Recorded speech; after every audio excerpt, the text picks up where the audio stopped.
Ever wonder how to make your first trip to Hawaii unforgettable? Well, in today's episode, we're diving into everything from the unique charm of each island to essential travel tips, ensuring your Hawaiian vacation is as unforgettable as it is seamless. So stay tuned for this one. Let's go. Aloha and welcome to Hawaii's Best, the podcast helping travelers plan an unforgettable Hawaii vacation with insider tips and featuring local voices.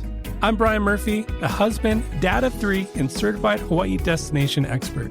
Each week, I share local insights, travel tips, and up-to-date news, sometimes with guests across Hawaii and sometimes solo, all to help you plan your next trip to Hawaii.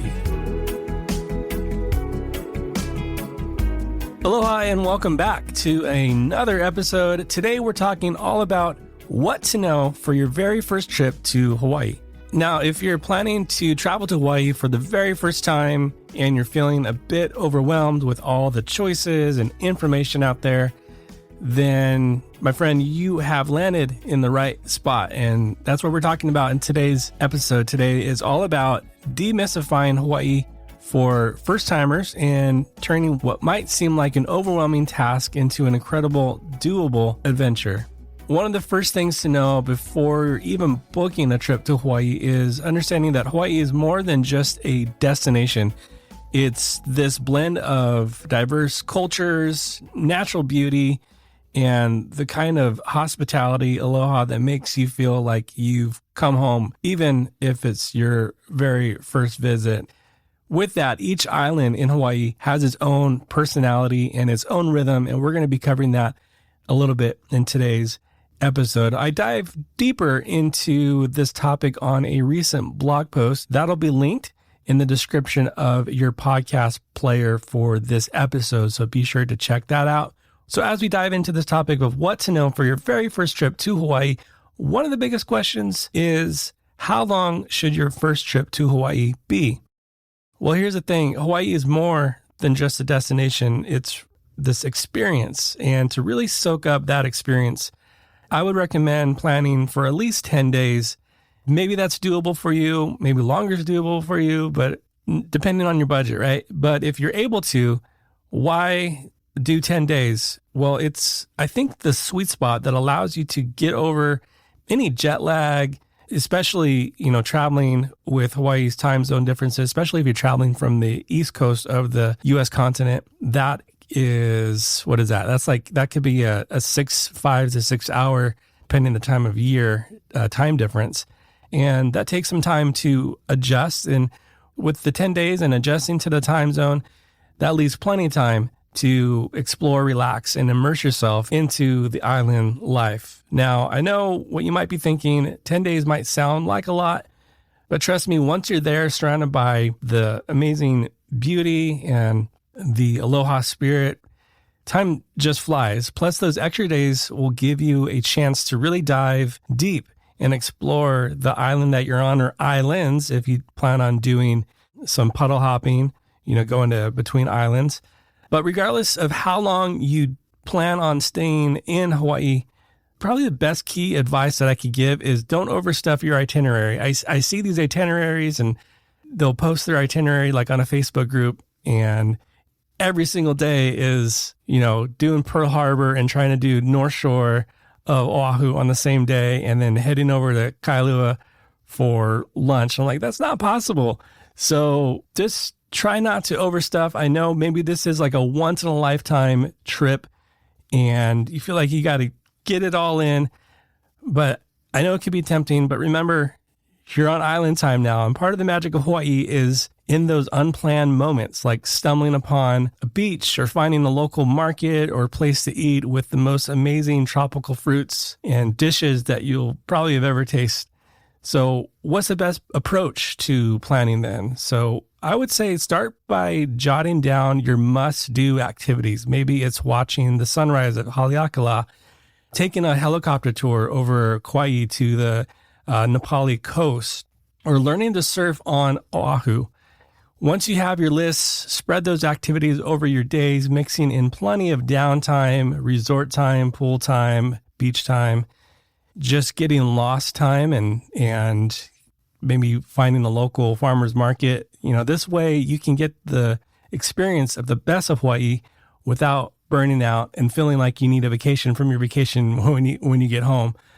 And when it comes to dining on Hawaii, there's so many incredible places to choose from food trucks to even chain restaurants like Cheesecake Factory. For some reason, that is huge in Waikiki. I don't get it, but hey, people love it, and that's totally fine. Maybe they don't have a Cheesecake Factory back where they're from, but there's also some locations that require reservations well in advance. And one of those popular spots is on Maui, and that is Mama's Fish House. So be sure, if you plan on visiting a spot like Mama's Fish House, make sure you have reservations sometimes months in advance. I definitely would recommend that. There's nothing worse than showing up at a highly recommended spot like Mama's Fish House, only to find there's a 2-hour wait, or even worse, they're fully booked. So be sure to plan for that, but also plan for the unexpected. Maybe you're driving along and you see a spot that looks great. Just do it. And it could be your favorite spot. That could be like the moment. You just never know when you're in Hawaii. That could be the moment that makes the trip. You strike up a conversation with maybe the local owner there at a local spot. So just be open to that. Be open to the spontaneity. Leave room in your schedule for those unexpected adventures. Maybe you'll hear about a local festival or a can't miss hike from someone else who's traveling, or a friendly local. Those spontaneous experiences often end up being the highlights of your trip, and that's something that myself and my family have experienced as well.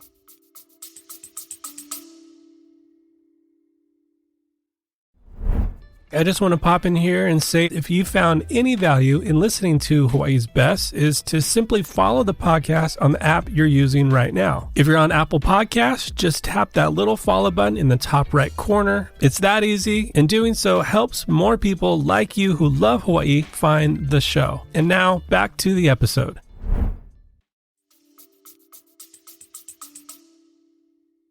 All right, so let's just go ahead and give a brief overview of each of the main islands. So first there is Oahu, or known as the Gathering Place, a blend of urban and peaceful country landscapes. So imagine transitioning from the vibrant streets of Honolulu to the relaxed North Shore, which is famous for its surfing like at Pipe and along that stretch of coast.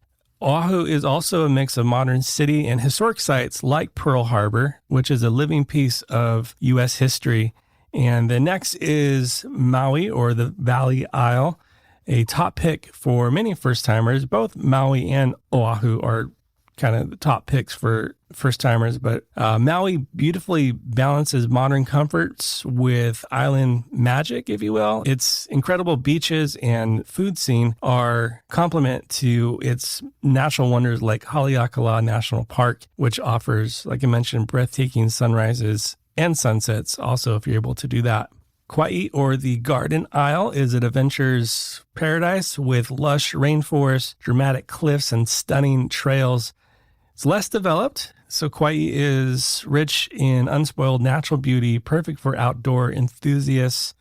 There's a couple small towns across the island, so there isn't a large nightlife scene. The town is pretty sleepy. It'll close pretty early, so just be aware of that if you're looking to go out late at night. And great for if you're retiring and want to celebrate that. It's a great island for just being able to unwind and unplug, and especially maybe if you're getting married, it's also a great island to just kind of get lost together and start that new adventure together. And then lastly, the big island of Hawaii Island is just huge. It offers everything from black sand beaches to volcanoes at Hawaii Volcanoes National Park. Its diverse landscape provides a sense of space and variety. And I think you'll notice that each island offers its own vibe and experiences, from urban and beach relaxation to adventure and tranquility. So when choosing, think about what you want from your trip, but also think about those that are going with you too, right? So think about your group, your family, whomever you're going with. Think about their wants, their needs for the island that you're choosing. I would recommend, if you're a young family, maybe look at Oahu. There's lots of diversity on Oahu, on the different sides of the island, especially if you're staying in the Ko'olina resort area where Aulani and Marriott are over there. It's out of Waikiki, out of Honolulu. It's a great launching pad into going to the North Shore, visiting Honolulu, making your way all the way over to the east side in Kailua Town.